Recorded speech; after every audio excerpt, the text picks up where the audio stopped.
Hello everyone, my name is Sophia and I'm here to talk about what's wrong with our food system. First of all, I would like to say that I'm really amazed at how easily kids are led to believe the marketing and advertising on TV, at public schools, and pretty much everywhere you look.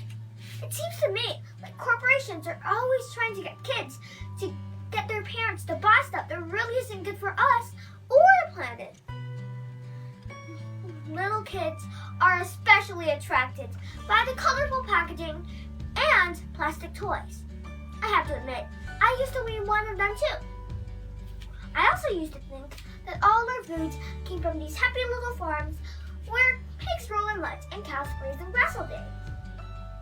Well, it turns out that this is not true. I began to look into this stuff on the internet and books and documentary films and travels with my family. I found the dark side of industrial farming. First, there is genetically engineered seeds and organisms. This is when a seed is manipulated in a laboratory to do something not intended by nature, like taking a DNA of a fish and putting it in the DNA of a tomato. Yuck. Don't get me wrong, I like fish and tomatoes, but this is just creepy. So, these seeds are implanted and grown, and the food they produce has been proven to cause cancer and other problems in lab animals. And people have been eating the food produced this way since the 1990s. Most folks don't even know they exist. Did you know that rats that genetically modified corn had developed signs of liver and kidney toxicity? This includes kidney inflammation, lesions, and increased kidney weight. Yet almost all the corn that we eat is altered genetically in some way. And let me tell you that corn isn't everything. Don't even get me started on the confined animal feeding operations called CAFOs. Conventional farmers use chemical fertilizers made from fossil fuels and also made from fossil fuels that mix with the dirt to make plants grow. Next, they do this because they strip the dirt out of all the nutrients from growing the same crop over and over again. Next, they spray even more harmful chemicals like pesticides and herbicides on fruits and vegetables to kill weeds and bugs. So, as it rains, these chemicals seep into the ground and run into our waterways, poisoning our water too. They even irradiate our food, trying to make it last longer, so it can travel thousands of miles from where it's grown to the supermarket. So how can I make a change? How can I change these things? Oh, a while ago, I wanted to be an NFL football player, but now I decided I'd rather be an organic farmer instead.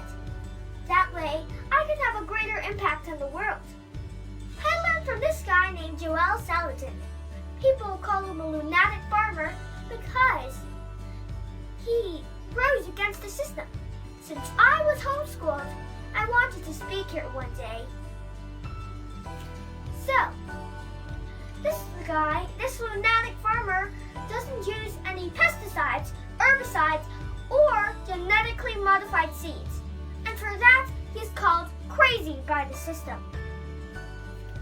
So, I want you to know that we could make a difference by buying our food directly from a local farmer or a neighbor we know in real life. Some people say that organic food is much more expensive. But is it really? After all these things I've been learning about the food system, it seems to me like we can rather pay the farmer or pay the hospital. I definitely know what I'd choose. So, I want you to know that there are farms popping up like Bill Keener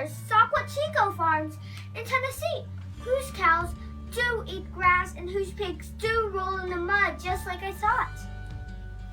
I believe that kids. Sometimes I visit Bill's farm to volunteer and look up close and personally where the meat I eat comes from. So, I believe that kids would eat fresh vegetables and good food if they knew more about it and where it really came from.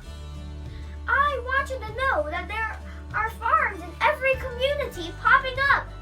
I want you to know that me, my brother, and my sister really like eating baked kale chips. So, I try to share this everywhere I go.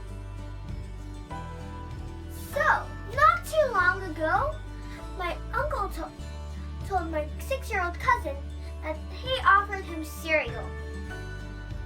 He asked if my cousin would like the organic toasted O's or the sugar-coated flakes.